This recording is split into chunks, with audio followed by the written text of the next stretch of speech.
this is a Hamas attack and it's a Hamas massacre, but that construction of such a structured kind of thing most definitely would have the additional help of an Iranian state sponsor of terrorism.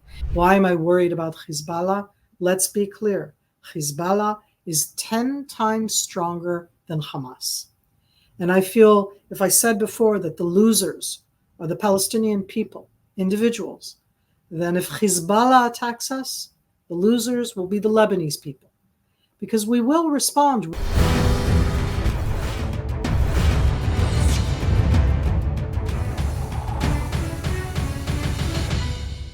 The Middle East is boiling again, and Israel has declared that it's at war with Hamas, as Hamas infiltrators and terrorists continue to wreak havoc, mindless havoc across the country.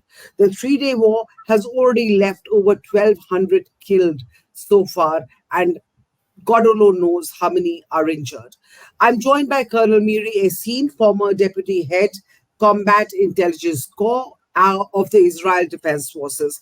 Welcome, Colonel. Tell me, ma'am,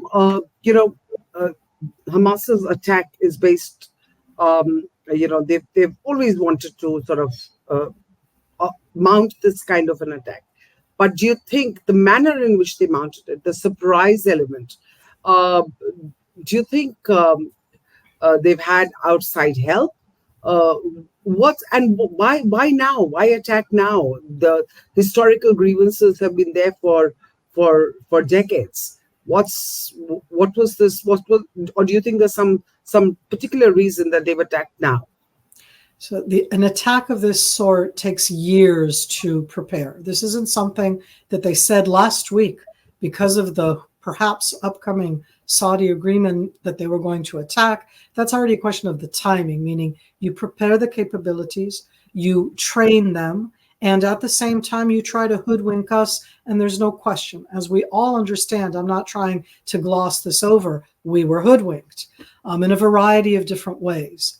And so why in that timing now, after they've developed all of these capabilities and they wanted to do so, the timing in that sense was right now, because right now, in their perception, certainly Iran was in that background. This is a Hamas attack and it's a Hamas massacre, but that construction of such a structured kind of thing most definitely would have the additional help of an Iranian state sponsor of terrorism.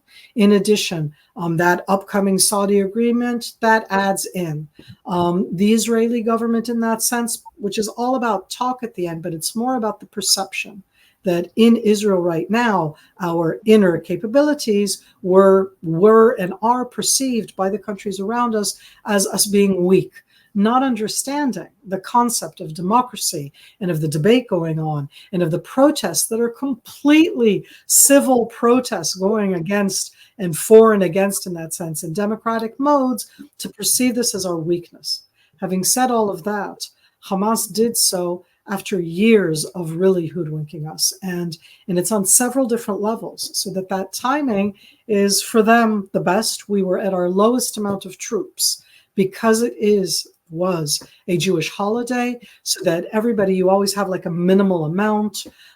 We didn't think they were going to do that. And that's always the biggest challenge. If you don't think that Hamas is going to be the terrorist organization they are, but to attack in a coordinated way, the scenario is something we absolutely kind of were waiting for and expected from the north, from Hezbollah. We've been warning it for years from the north, from Hezbollah, another terror organization.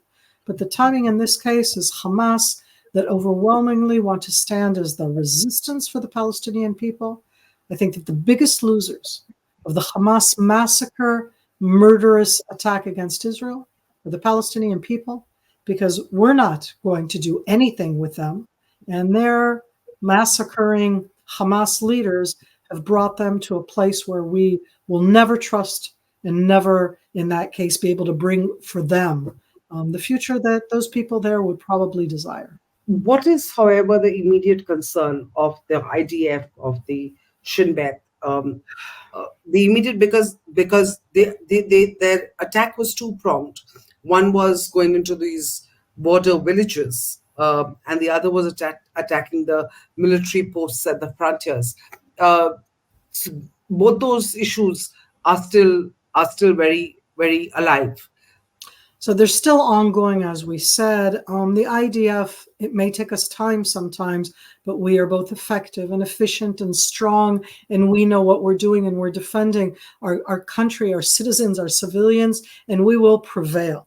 But what are we worried about right now? The infiltrations themselves of Hamas terrorists now from the Gaza Strip. I, as Miri, in that say, it's not that I'm not worried about it, but that's local and locally taken care of now. The IDF has it under control. That doesn't yet mean that it's over. The big threat right now is what happens with Hezbollah. I never know how to describe this in a way that people will understand. And I'd love you, if in that sense, if you have an example from your own arena to be able to do so. I don't know to do it from within your own arena. But last summer, there was a 3-day confrontation where Palestinian Islamic Jihad, unprovoked, fired into Israel. And in response afterwards, it was against Palestinian Islamic Jihad. And everybody said, wow, Israel. That was 3 days. Palestinian Islamic Jihad is literally 1/10 of Hamas.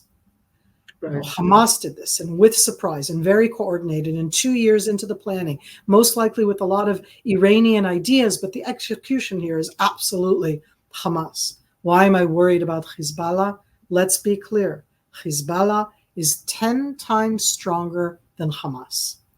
And I feel, if I said before that the losers are the Palestinian people, individuals, then if Hezbollah attacks us, the losers will be the Lebanese people, because we will respond. We are who we are. We're not disappearing. The Hamas did not annihilate us. They have done a scar, but we're here, and we'll be stronger. And we're still at the stage that it's so horrific, it's hard to think about it.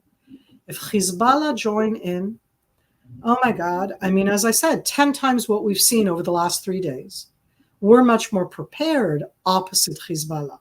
But it would still be 10 times the amount of rockets, just the rockets I'm talking about, beyond the ground attacks, the infiltrations, the aspect of what that is on being on 2 fronts. So that's our greatest fear.